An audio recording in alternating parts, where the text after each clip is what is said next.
Okay, so South Africa Scotland has just finished. This was a game for the purist. This was a game for the purists. The electrifying outside backs had limited opportunities for both sides. This was played in the middle third of the field for a fair portion, and a lot of the time down the Scotland end of the field as well. Although Scotland had their moments in the South Africa 22, they were fleeting. Um, for most of the game, it was a pure battle. And if Iban Estebeff is going off injured, that just shows you the brutality of this match.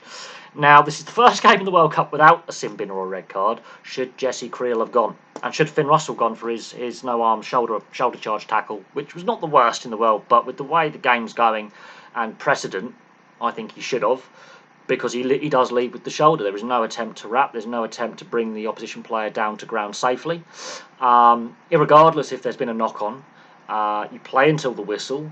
And if you are going to attempt to tackle, at least attempt to wrap your arms and bring player to ground safely. There was no attempt there.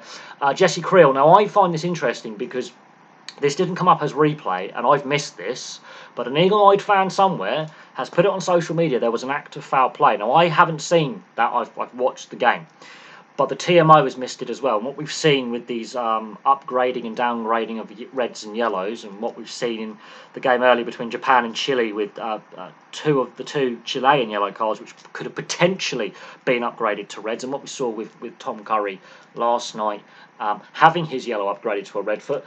Well, I would thought, okay, two of those, well, the Sigrin yellow, for example, in the earlier game, I felt was accidental head contact. Same with Tom Curry, accidental head contact.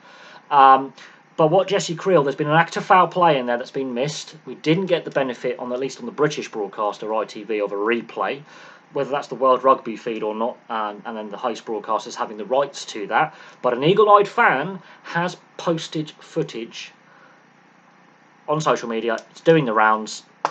There could be some discussion about why the TMO missed a potential act of foul play. Finn Russell's one, that again in the first half, I think he should have seen yellow for that, considering precedent with what we've seen in previous games. It's a no arms tackle leading with the shoulder. And if Sigren and Curry, for example, get sin bins, one of which is upgraded to a red, for what I felt were legitimate attempts at a safe choke tackle, where there's been that whiplash collision and the heads have collided, and one of them is now deemed to be a red, how does Finn Russell get away with just a penalty with a shoulder charge? It may not be the most forceful, but come on, consistency. We don't have any. Two poor calls there, in my opinion, with the TMO assisting the on-field ref, who I felt had a good game. He can't see everything. His touch sheets can't see everything, but I felt the refereeing team today had a good game. The TMO let them down. In regards to the scoring, limited. It was 6-3 at half-time. Leibach has slotted 2 penalties, but he's missed a few kicks. Finn Russell slots a penalty on half-time. Now, when I say this was a brutality, Route 1 brutality, it was, because we have got some skilled outside backs and ball runners on display. Dialende, Jesse Creel's a ball runner. Willem Sir is a great fullback and a fly half. You've got Faf de Klerk who can do things. You've got Van der Merwe, Darcy Graham, Cheslin Colby, Ardense. They did not have an impact on the first. Hugh Jones is a wrecking ball of a man. Dialende, I think, did the most trucking up carries of any outside back. He had a good game. He was really, for 80 minutes, just running into a Scottish brick wall, but was willing to keep doing the hard yards, swapping inside and out centre roles with Jesse Creel, which is very versatile to do that, because you've basically got two outside centres in outside your 10. So you've just got two massive brick shithouses, as a South African term, trucking it up into a blue wall of brick shithouses, because this was what I can only describe as the most brutal game so far at this Rugby World Cup. This was pure brutality. Now, there was a little flare-up where Dialende is driven over the touchline, and there was a bit of a flare-up. And this is just before Eben Esterbeff goes off injured. It flared up. Great to see that. This is gritty in the trenches battle.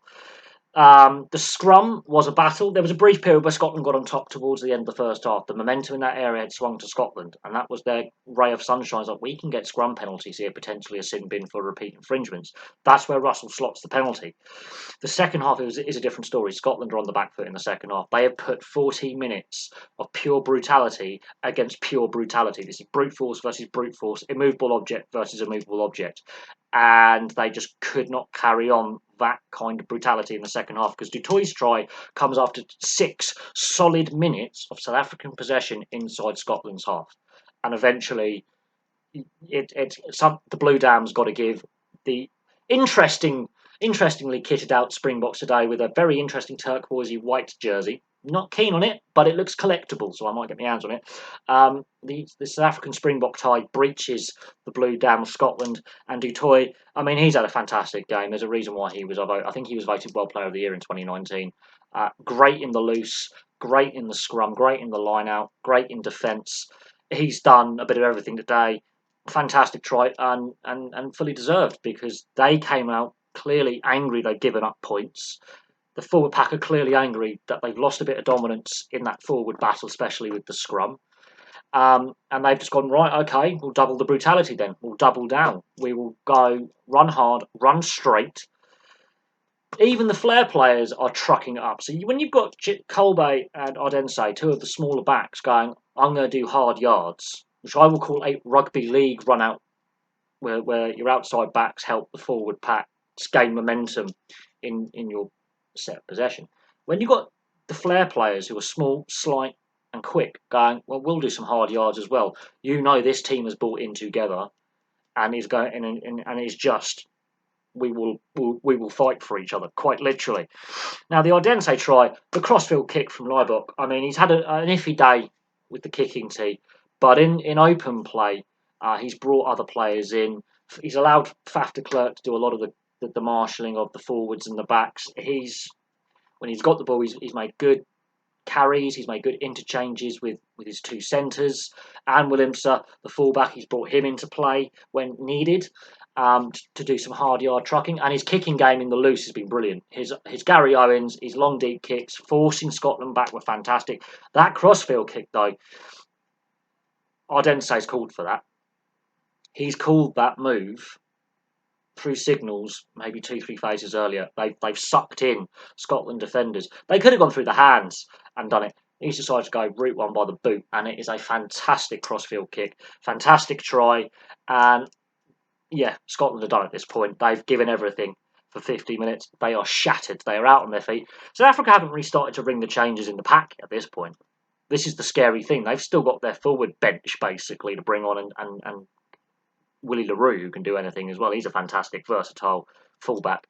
And Derek Williams, he's quick. So they've got power, brutality, and pace to come off the bench. De Klerk's taken over kicking duties.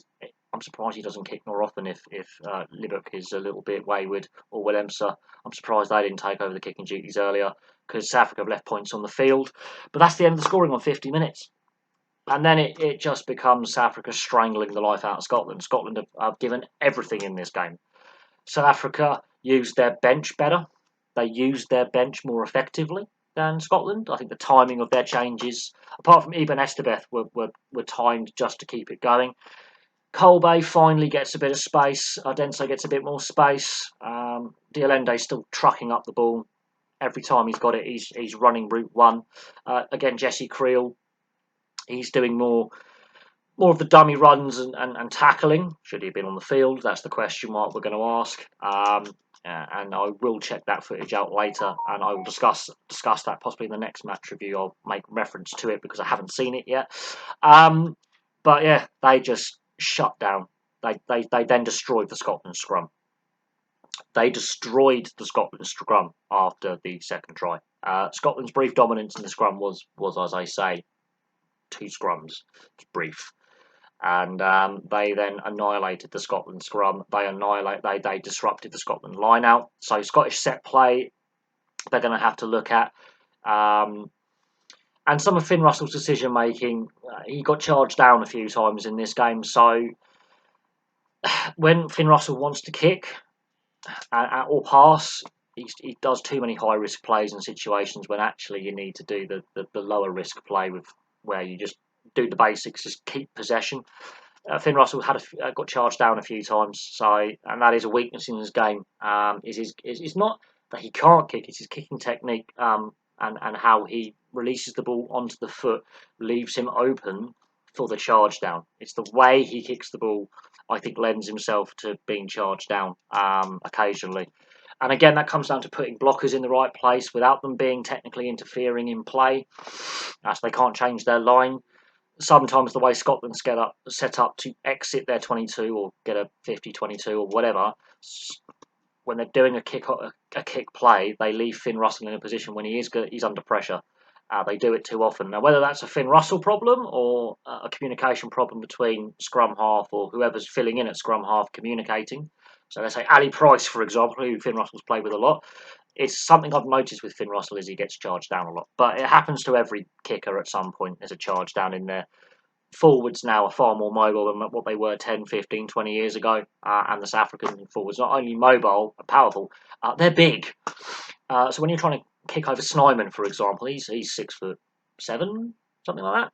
I mean, even Estebeff's like 6'9", 6'10". These guys are nearly 7 foot tall. So, and they've got a bit of range when they put their arms out and use their bodies. But yeah, South Africa shut the game down. Pure brutality. And Scotland couldn't get that losing bonus point or a try, or they just couldn't get going in the second half. South Africa really strangled the life out of them. And this is a South Africa team that weren't firing on all cylinders today. They were sloppy in phases today. First half was a bit of a grind. And in the heat they're playing in, I think that kind of grind, I think,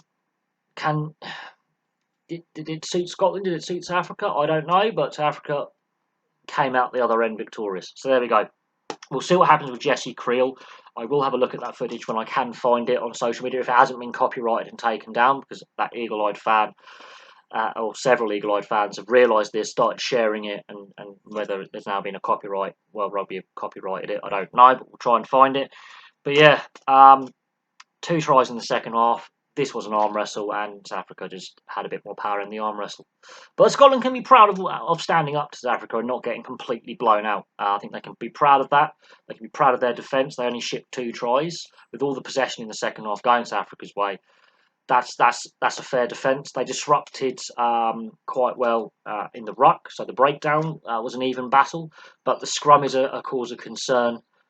The line-out started to malfunction as well, so there's a few set pieces that Scotland need to work on for their next game, but I think they can be proud of what they did in defeat South Africa. I don't think they'll be fully happy with how they won, but they won. I think South Africa got some room for improvement, which is scary considering they are defending champions. Anyway, thank you very much for watching. Place your thoughts in the comment section below. And now we've got Wales-Fiji, which looks likely to be a very exciting game. Wales are vulnerable. Fiji could be eyeing an upset and putting down another marker. They beat England just before the World Cup. Fiji are on fire right now. They've been in camp for a long time. They've been training together. They're on a good run of form. Wales, a bit shaky run of form, sort of not quite in state of transition. So Fiji, I think, go into that as well fancied underdogs. So we'll see how that plays out. But for me, for now, thank you very much for watching. I'll have some more content for you very, very soon.